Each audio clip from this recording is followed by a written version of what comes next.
Belkacem, tu viens d'où? Je suis né en 1935 dans une région d'Algérie qui est la Kabylie. Les Algériens qui sont partis pour faire la guerre, ils étaient cachés dans des rochers qu'ils connaissent très bien dans les montagnes en Kabylie. Nous, on n'est pas très loin de ces montagnes. Cause de quoi il y avait la guerre? En 1954, les Algériens ont dit « Stop, on va faire la guerre à la France. L'Algérie, c'est notre pays, c'est à nous. » Un samedi, j'étais tout seul, j'avais 19 ans, et voilà les soldats qui rentraient des deux cours. Il n'y avait que des femmes et moi.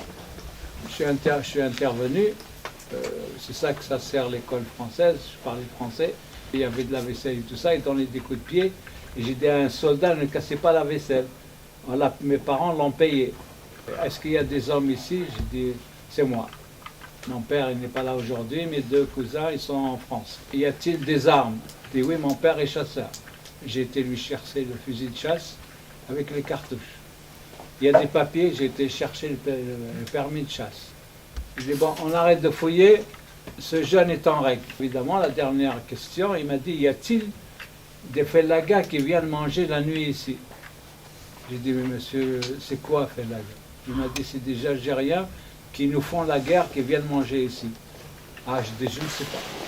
Et évidemment, quand mon père est arrivé le soir, il m'a dit, oui, tu as bien fait. Quand ils viennent manger la nuit, on est obligé de leur donner à manger.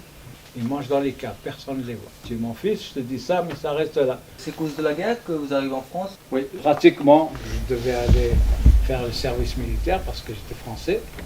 Et les Algériens partis dans le maquis, dans les montagnes et tout ça, pour demander l'indépendance, ils cherchaient des jeunes qui ont été à l'école française.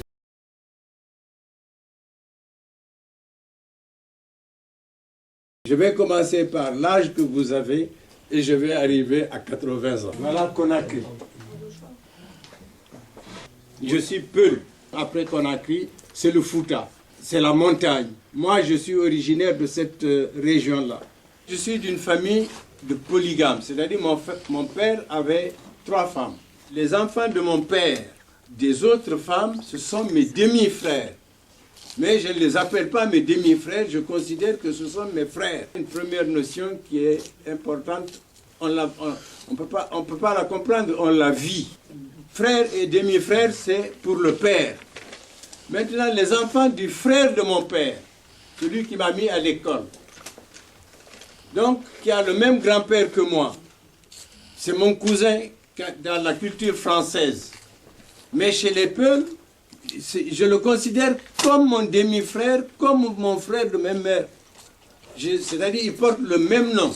Quand j'ai des problèmes avec mon père, qui peuvent conduire à des sanctions, la seule personne qui peut me protéger, c'est la sœur de mon père. Surtout, il ne faut pas que ma mère intervienne. Parce qu'ils vont dire que bon, elle intervient pour protéger son enfant. Le fils ne parle pas à son père. Les relations entre père et fils, le père, il donne des ordres. Mes enfants, ils sont élevés comme vous, vous êtes en train d'être élevés par vos parents. Mais les petits-enfants, par rapport à moi, c'est quelque chose de nouveau. Vous n'êtes pas polygame, comme votre père? Pas encore. Mais je crois que, bon, les carottes sont cuites.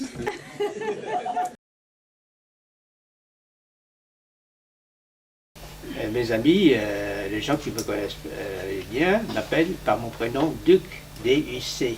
Pour vous traduire ces mots-là, c'est la vertu. Il y a Cambodge, il y a Laos et le Vietnam. On appelle ça l'Inde. Monsieur Nonduc a 18 ans et voulait être marin. Pourquoi vous vouliez être marin? Et pour devenir marin, qu'est-ce qu'il faut faire?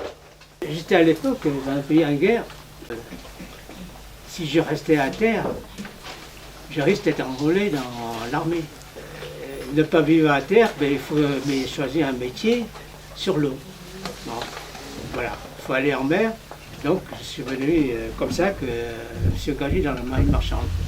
À 18 ans, quand on s'engage dans la marine, comment ça se passe les études et raconter les premières fois sur le bateau? Par exemple, en mer, pour aller d'un point à l'autre, que vous ne voyez pas la Terre, qu'est-ce que vous faites? Vous faites des observations astronomiques. Dans le programme, il faut apprendre la cosmographie, comment sont les astres. Il faut savoir se déterminer grâce aux étoiles. C'est intéressant parce que quand on était jeune et on a appris.